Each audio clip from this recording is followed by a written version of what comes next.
Pessoal, todo mundo entendeu como é que eu posso usar a função de hash para construir um código de autenticação de mensagem? Como é que eliminar a integridade e a autenticidade? Beleza. Então, tudo isso a gente ainda está no mundo da criptografia simétrica. Tá? Antes de falar de criptografia assimétrica, ó, isso aqui é para dar uma ideia de como é a função de hash. Tá? Pega não sei o que, manda nessa função, muda isso, daquilo, calcula um exclusivo, volta para trás, tal. Um negócio bem que sai rolando toda lá o texto, de modo a produzir aquela saída ali, tá? Eu não vou entrar em detalhes exatamente como é que é isso aqui, não, porque eu não tenho tempo.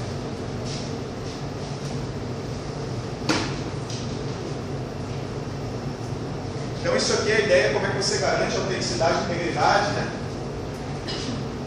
Usando um código de autenticação de mensagem, né? Que é construído com a função de hash. Uma pergunta? Pergunta, só você.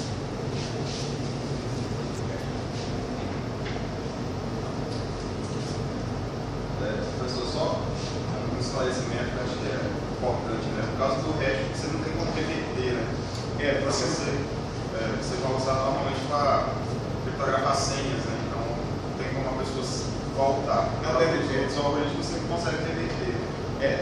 O hash ele tem essa característica de ser somente uma única, né? Com a mensagem você calcula o hash, do hash você não volta na mensagem, tá? Uma cifra, ela para ser útil tem que funcionar nos dois sentidos, né? Com a chave você tem que ser capaz de voltar, sem a chave você não deve ser capaz de voltar. Tá? Aqui só mostrando de novo como é que você usa o código de autenticação de mensagem, né? O código de autenticação de mensagem normalmente é um hash, tá? Da chave, da mensagem, tá? Isso é feito de maneira que só gera isso aqui quem conhece o quê? A chave, tá? Aí você manda a mensagem e mais isso. Do outro lado, o Bob, ele computa por conta própria isso aqui, utilizando a mensagem que ele recebeu. Se esses dois valores baterem, significa que a mensagem não foi alterada, tá?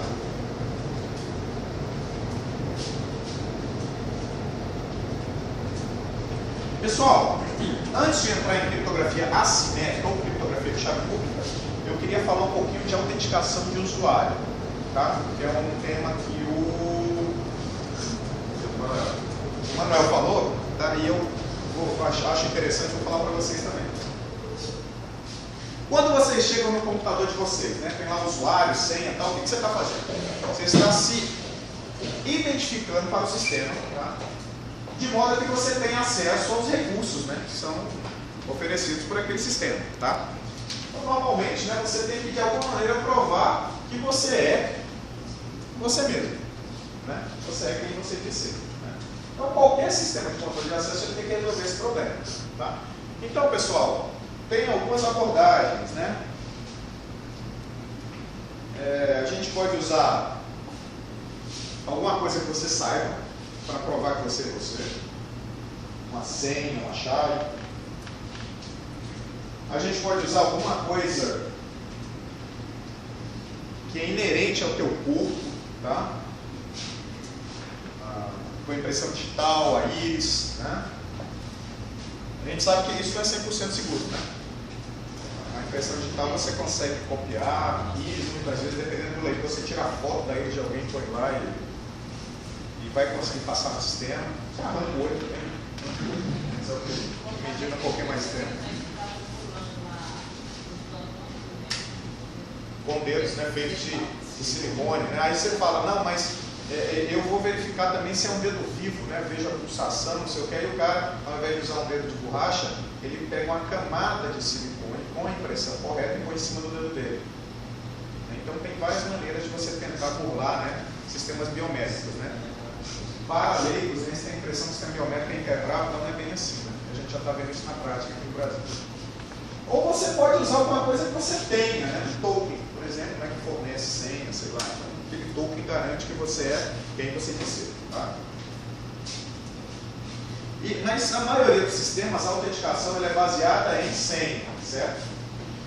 Então, pessoal, se vocês fossem montar um sistema de autenticação baseado em senha, como é que vocês fariam? Fala, você. Né? Como você está estudando o que aqui mesmo? Sistemas para a internet. Então, cara, você vai ser um engenheiro de sistemas aí, né? Você vai desenvolver sistemas de informação distribuídos aí, que nós vamos usar, e alguns desses sistemas eles vão ter que prover a identificação de usuário. Como é que você faria isso? Você quer saber como que eu faria para colocar segurança nisso? Não, como é que você criaria um sistema qualquer para identificar os usuários? Usuário e senha. Usuário e senha. Aí, então, cada usuário ele teria um nome, né? De usuário, um login e uma senha. E aí eu vou no computador, eu digito esse usuário e senha, e aí o que o seu sistema faz? Ele faz uma comparação. Certo. Foi digitado. Então ele guardaria essas senhas em algum lugar. Sim. Tá. Essa é uma possibilidade. Tá? Tem sistemas que funcionam assim, Paulo. Não é uma opção legal. Por quê? Boa pergunta. Boa pergunta, né? Sabe por quê, Paulo? Pelo seguinte, não, você está sendo bacana que você está tendo coragem de responder, né? Isso que é legal. A aula fica bem melhor, né? Fica mais interessante e você aprende mais. Assim, tá? Então é o seguinte, Paulo, se você guarda senha em algum lugar, essa senha pode vazar. Ah, mas eu estou guardando um servidor que está atrás do firewall, não sei o que, cara, não interessa. Pode entrar um Trojan, pode entrar um malware lá dentro, um vírus qualquer, e vai roubar essa senha. Então não é interessante que essa senha seja guardada. Ah, então qualquer sistema desses que vocês entram aí, quando você esquece a senha, ele te relembra, é bom? Não é. Não é. Pois. Uma prova disso foi quando o MacBook caiu, né? Aqueles hackers anônimos, né? Invadiram a Sony e divulgaram centenas de senhas, né? Não, isso é terrível. E uma empresa que é conceituada, né? Eu devo conhecer, inclusive, quem projetou o sistema. Eu morei muitos anos no Japão, né? Diversos colegas meus trabalhavam na Sony, trabalhavam na segurança do PlayStation, fizeram as lembranças aí por aí, depois a gente comenta. Então, se você não vai guardar a senha, aí eu tenho um problema, né, Paulo? Porque como é que eu vou verificar então se a senha do cara está correta ou não? O que a gente faz é o seguinte, pessoal. Isso aqui, o primeiro sistema onde isso aqui foi usado foi o Unix. Então, ao invés de guardar a senha, eu guardo o hash da senha. Tá? E aí, suponha que o Pablo chega lá e fala, não, eu vou me autenticar, eu vou me identificar para esse sistema. Ele digita o usuário dele, tá? E aí ele digita a senha dele. Aí o que o computador faz? Calcula o hash dessa senha. Aí ele vai lá na tabela, que tem o nome do Pablo desse lado, e ele fala qual é o hash da senha do Pablo. É essa. Se bater, o que significa? É o Pablo. É o Pablo. Tá? Beleza, consegui comparar sem precisar guardar a senha. Aí se o usuário perder a senha, o que eu tenho que fazer? De alguma maneira eu tenho que conferir que esse usuário é ele mesmo, ou através de uma pergunta pré-armazenada, sei lá, de alguma coisa. E aí você consegue mandar a senha original dele? Não. Você vai ter que fazer o quê? Criar uma nova senha. Tá? Beleza, isso aqui funcionava no Unix. Tá? Como é que isso aqui foi feito no Unix? Ao invés, nas primeiras versões, né, ao invés de utilizar uma função de hash bacana mesmo, os caras fizeram uma lambança. Eles pegavam a senha, tá? E o hash deles era o seguinte: eles pegavam a palavra fixa e cifravam no 10 essa palavra fixa, onde a chave era a senha da pessoa. Aí pegava o resultado desse ciframento, repetia o processo 15, 16 vezes, sei lá. Tá, okay? Bem, isso é completamente inseguro, né? Por quê? Qual é o tamanho da chave do 10, pessoal? 64 bits, 128 bits de paridade, né? Então, se a sua senha tem mais de 64 bits, o que ocorre? Ele truncava. Então, de cara, duas senhas que têm os primeiros 64 bits iguais geram o mesmo hash. Né? Eu já consigo calcular a colisão de maneira facílima desse hash aí feito em casa. Né? Então, nas versões seguintes do Unix, ele mudou. Ao invés de fazer esse hash feito em casa com 10, ele utilizou funções de hash mesmo, MP5, SHA-1, etc. Tá? Mas, pessoal, tem um outro problema nesse sistema aqui que é o seguinte. Isso aqui eu tenho até uma apresentação muito legal. Não sei nem se eu mostro para você. Não vou pôr não, porque você não tem. Né? Mas, pessoal, como é que vocês escolhem as senhas de vocês? Como é que vocês escolhem as senhas de vocês? Alguns de nós, né, escolhem senhas aleatórias mesmo, mas 99%. Por quê? Vamos escolher palavras que sejam fáceis de lembrar. Ou seja, se você tem 64 bits, né, da sua senha, 8 caracteres ASCII, quantas senhas possíveis você teria? 2 a 64. Na prática, pessoal, o conjunto de senhas que as pessoas escolhem é um conjunto muito mais reduzido do que isso. Tá? 2 milhões de senhas, você já vai em um percentual altíssimo das senhas que são utilizadas aí. Tá ok? Então, o que um adversário pode fazer? O adversário pega esses 2 milhões de senhas, que são mais comuns, e calcula o hash de todos eles. Todas essas senhas mais comuns. Isso ele consegue fazer, 2 milhões não é muita coisa. E aí ele vem nesse arquivo aqui e compara os hashes dele que ele calculou com o que está aqui. Se ele achar igual, o que significa? Que aquela senha ali está sendo usada aqui. Ele vê qual foi a senha que gerou aquele hash. Tá? Esse ataque, pessoal, aqui é o nome, é chamado de ataque por dicionário. Tá ok? O que a gente pode fazer para evitar um ataque por dicionário? Obviamente, a primeira coisa é tentar escolher senhas aleatórias. Né? A segunda coisa que você pode fazer é o seguinte. Todo mundo entendeu o ataque por dicionário, pessoal? Alguém não entendeu? Pode levantar a mão, não tem problema nenhum.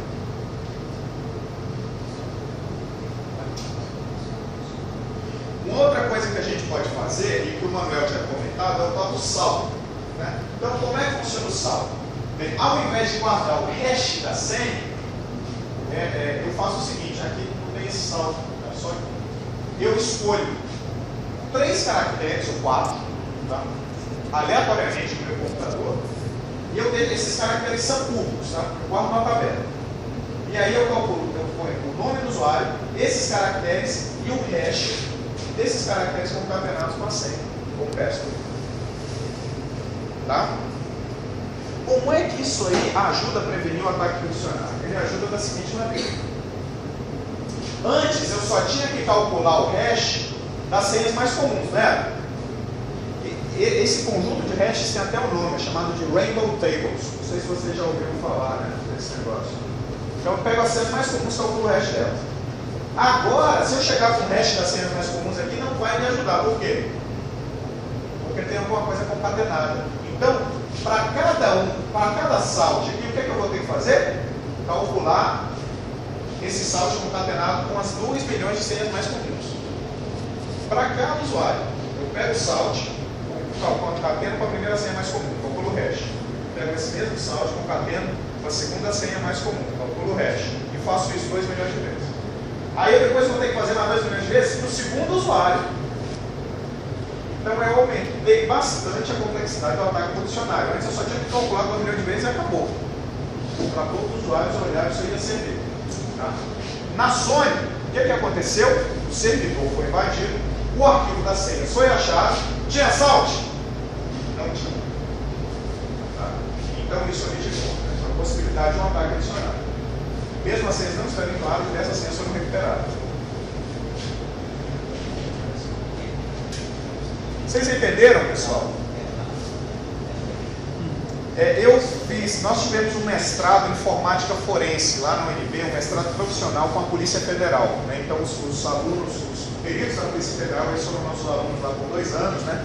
E foi muito bacana porque todas as dissertações desse mestrado eram dissertações voltadas ao trabalho da Polícia Federal nessa área. Eu orientei um trabalho onde a gente fez um estudo sobre as senhas usadas por brasileiros, né? Então a gente foi aí nos lados negros da internet, nas comunidades hackers e tal, e a gente conseguiu levantar uma quantidade considerável de senhas que tinham sido roubadas, etc. E a gente fez um estudo bacana sobre como é que é a cara dessas senhas, né? Esqueci o seu nome. Fábio, eu vou botar um slide que você não tem aqui, tá? Mas é só rapidinho, eu vou. Não sei se ele pode ser adequado. Tá bom, aí eu... Só de curiosidade, tá, pessoal?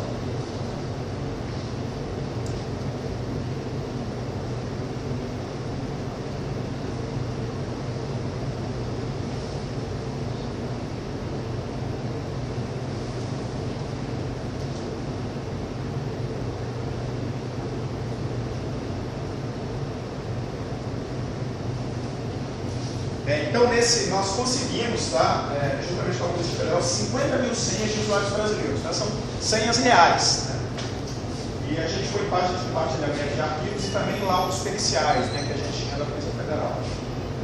E a gente só pegou senhas de 6 ou mais caracteres, né, e nomes e senhas que fossem claramente verdadeiras, né, ou seja, que tivessem um endereço de e-mail válido associado e que fossem claramente nacionais. Por quê?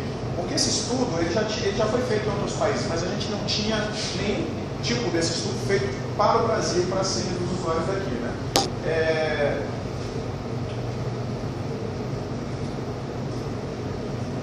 Pessoal, 92% das senhas tinha um tamanho médio de 9,5 caracteres. Tá?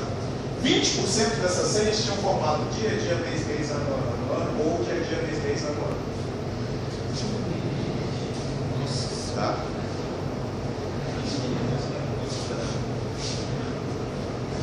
A maior das senhas ela tinha 39 caracteres, né? A minha vida como se não houvesse nenhum desse tipo. Tá? Amanhã, a senha era assim. Pouquíssimas senhas com símbolos, tá?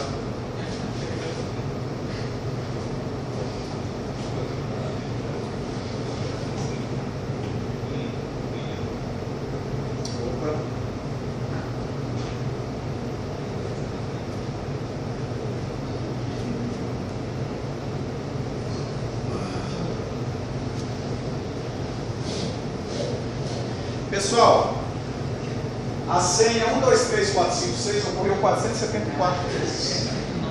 A senha 1, 2, 3, 4, 5, 6, 7, 8, 9 ocorreu 163 vezes. A senha 10, 20, 30 ocorreu 67 vezes. Gatinho 13 vezes, Brasil 12, Júnior 11. Senhas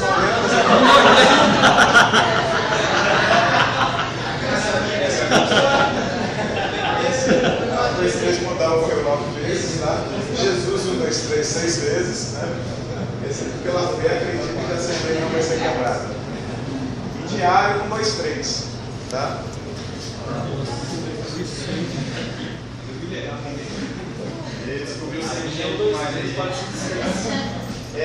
Pessoal, o resultado, na verdade, o que nós queríamos nessa pesquisa? Nós queríamos criar estratégias para otimizar ataque por dicionário no âmbito da Polícia Federal. Por quê? A Polícia Federal muitas vezes captura arquivos, registros, etc., que estão cifrados. E se a criptografia é boa, pessoal, não quebra. Ah, o AES está cifrado com essa, vai quebrar? Esquece. Esse negócio, não, porque o HD do Daniel Dantas não quebrou porque era incompetente. Não, bicho. Cifra bem feita, tá? Não vai quebrar. Esquece, né? Você pode atacar uma vulnerabilidade do sistema operacional, você pode atacar alguma coisa, ou você pode fazer um ataque por dicionário. Mas uma cifra bem feita, você não quebra. Tá? Então, nossa ideia era montar estratégias para otimizar os ataques por dicionário. Né? Então, a gente estudou qual a cara das cifras, né? Qual percentual tinha só dígitos, qual percentual tinha só letras e dígitos, etc. E aí a gente montou, na verdade, o resultado disso foi uma gramática, né? De senhas, onde a gente disse qual era o percentual de dígitos que tinham que ser testados, de letras e dígitos, etc., assim por diante. Tá, okay? E a gente otimizou em mais de 60% os ataques. Tá, okay? Infelizmente, a gente não pôde aplicar isso no caso do Daniel Dantas, porque os HDs já não estavam mais na Polícia Federal. Tinham sido retornados para ele, né? Mas diversos outros casos, né, que os HDs estavam em concessão da Polícia Federal que não tinham sido passíveis de ataque por dicionário, com essa nova estratégia que a gente desenvolveu, que leva em consideração a cara das senhas brasileiras, né, o padrão das senhas brasileiras, elas se mostraram vulneráveis. Tá? Mas bem, isso aqui foi só um... Oi? Nesse caso aqui, como se fosse uma comparação de índice de texto. Na verdade, o que a gente montou foi uma gramática de senhas, né? Quais são os padrões de senhas mais comuns, de modo que você possa otimizar a escolha dessas senhas quando você for tentar um ataque por força bruta. Por exemplo, vocês criaram um padrão de... Então, ó, a gente vai tentar primeiro senhas com tantas letras e tantos dígitos, depois com tantas letras, depois com tantos dígitos e tantos símbolos. Quer dizer, essa sequência, isso tudo vai afetar, e a maneira como você vai escolhendo essas senhas afeta a probabilidade de você quebrar o sistema. No caso, né? Oi? É tentativa. É sempre por tentativa, né? Você está armazenando com a senha que você não conhece. A questão é, como é que você vai chutar? Você vai escolher aleatoriamente? Como é que você vai escolher essas palavras? Então a gente propôs uma metodologia para essa tentativa. O que eu queria fazer era sobre o site. Um texto fixo que existe, uma tabela que Para cada usuário. Dentro do conteúdo, para cada usuário. Para cada usuário tem um valor de saldo. Existe uma tabela, onde cada linha dessa tabela é um valor de saldo para cada usuário. Cada linha para cada usuário. Tá? Por quê? Para evitar, ela não evita, tá? Mas ela dificulta o ataque do dicionário. Do saldo, tá? Agora, Manuel, você entendeu a diferença? O SAL ele é público, inclusive. Ele está aqui para evitar ou para dificultar o ataque do dicionário. Lá no código de autenticação de mensagem, a chave, ela está ali porque ela é secreta para evitar que um adversário consiga produzir um código de autenticação de mensagem válido. Entendi. É só um detalhe quanto à criptografia que você falou. É importante falar que os sistemas Linux eles permitem você criptografar pelo nome, né? E infelizmente quase ninguém faz isso, inclui eu mesmo. O meu HD ele é circular.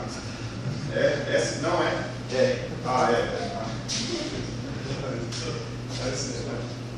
É. Mas isso apesar que casa diferente, tanto faz. Se você for na minha casa, eu não vou nem te falar qual é a senha do meu Wi-Fi, não. É vergonhoso. Daqui a pouco meu filho de 1 ano e meio tá aqui agora fazendo ataque força bruta lá. Não tá tão ruim. Agora. Tá ok, pessoal? Vocês entenderam então? É claro que existem outras possibilidades, né? Para você autenticar o usuário. Outra possibilidade é o desafio-resposta, né? Então, olha, você vai no sistema, o sistema ele manda o desafio, tá? E aí você computou a função que depende de uma chave secreta ou de uma senha e do desafio. Que função essa aqui pode ser, pessoal?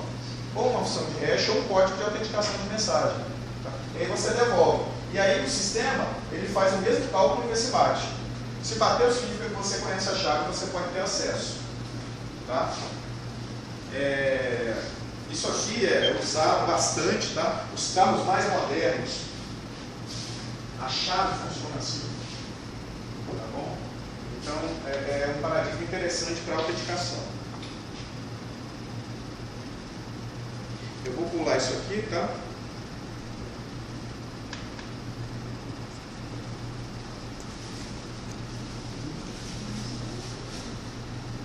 E aí eu vou falar desse hash de Lamport, que é uma coisa interessante.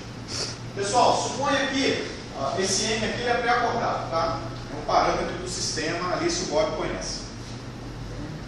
Aí suponha que a Alice e o Bob tem uma senha compartilhada. Essa senha aqui é o IN, tá? Também chamada de semente. E aí a Alice combina o seguinte para o Bob: olha, Bob, primeira vez que eu for autenticar, eu calculo o hash N vezes. N menos 1 vezes QI, ou seja, pega o QI, calcula o hash. Pega esse resultado, calcula o hash. Pega o resultado, calcula o hash. Faço isso N menos 1 vezes. E aí, ele entrega isso para o Bob, esse resultado. Como é que o Bob confere para ver se está correto? Ele conhece a senha, não é? No caso, o QI. O que é que ele faz? Calcula o hash, pega o resultado, calcula o hash. Mas isso N menos 1 vezes e vê se bate. Bateu? Beleza.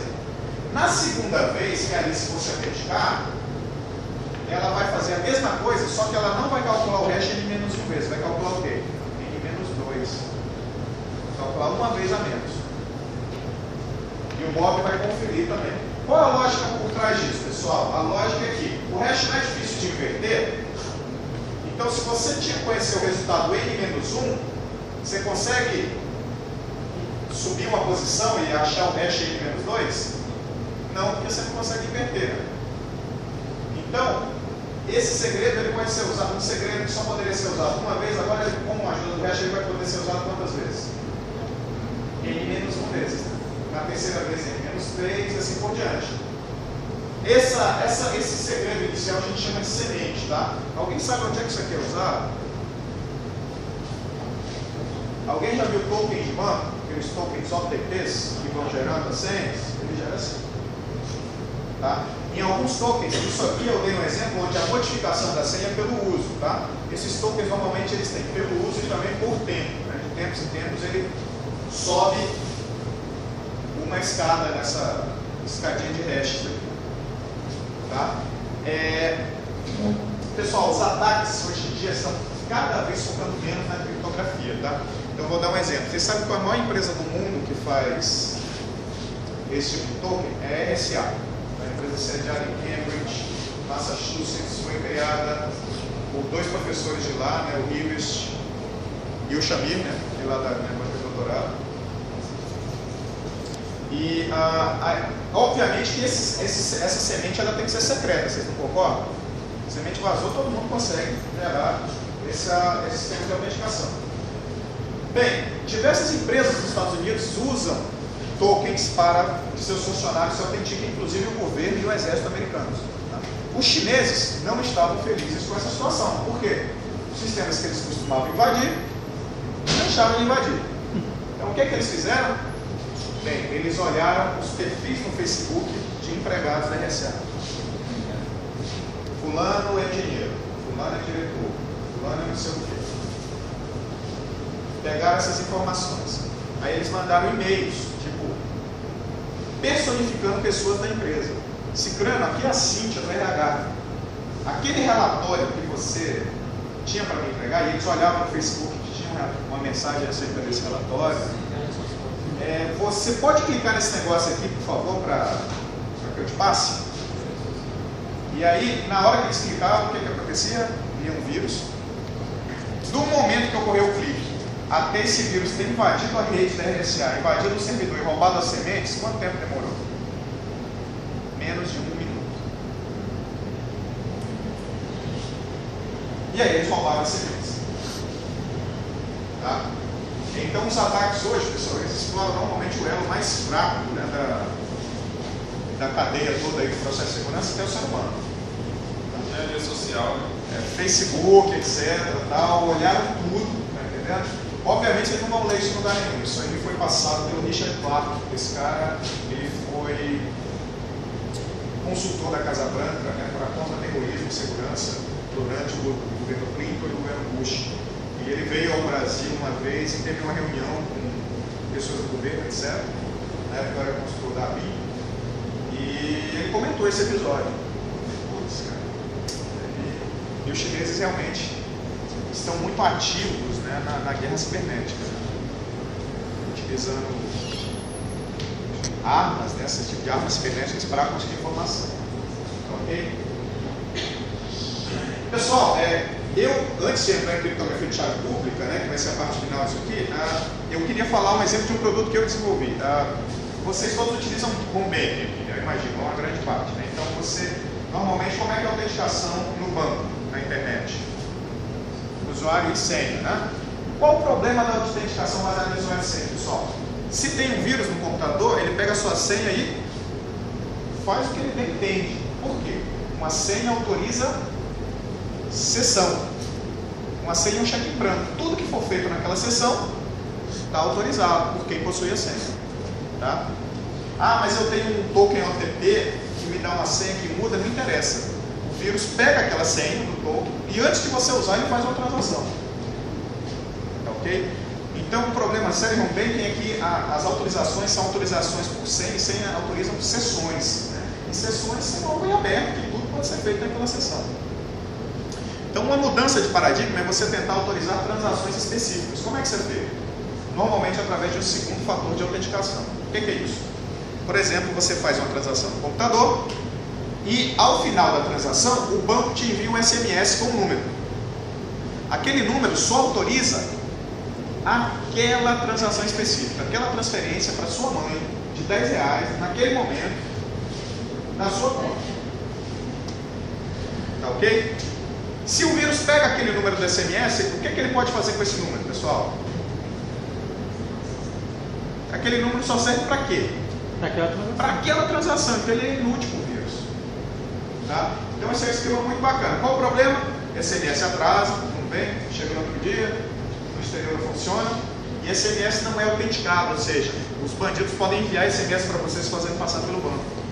Tá? Então, eu vou mostrar para vocês uma solução que nós fizemos, onde nós criamos esse segundo fator de autenticação utilizando a tela do computador. Tá?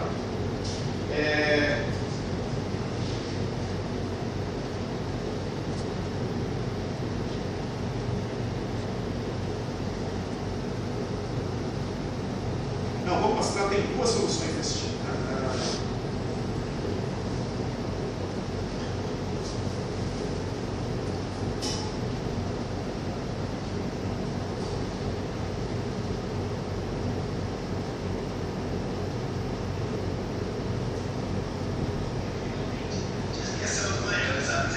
Tá, isso aqui, pessoal, é um token, tá?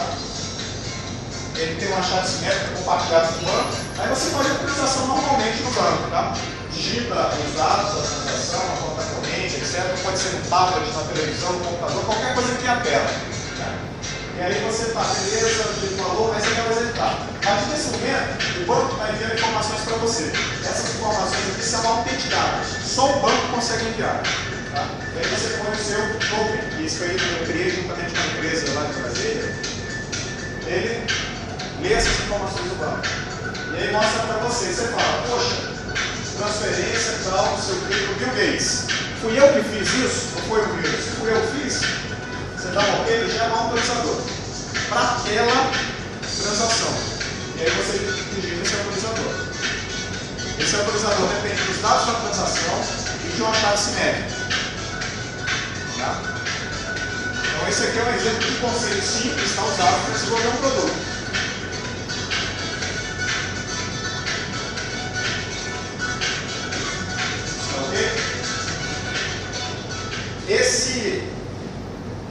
Esse produto, tá, tem um variante dele que ao invés de um token, ele utiliza o celular. E ao invés de um código de cores, esse celular tira uma foto da tela. Alguém já ouviu falar do BB Code?